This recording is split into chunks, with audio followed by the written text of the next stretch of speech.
Hello everyone, welcome to Tutorials Hub. It's Tin here. Today I will show you how to get ChatGPT-4o for free on iPhone and Android. You can also get it for free on your desktop. I will show you in a second just how. So first of all, you want to go and type into Google ChatGPT app, and you don't want to click on these apps right here or in this website. You want to click on this website right here, which is a desktop app for Mac. So if you want, you can download this on your desktop, but you can also go and you can go to, let me just go here.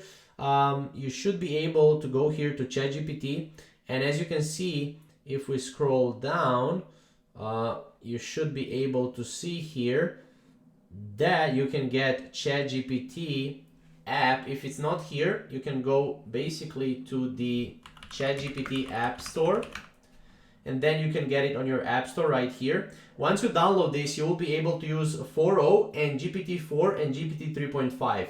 As well, you will be able to use other apps or add other models on different on Android, for example, if you want to use it on Android. But that's pretty much how to download it. Just go type into your Google Play Store ChatGPT, and yeah, you'll be able to download it for free on your iPhone and Android. It's very simple, very easy.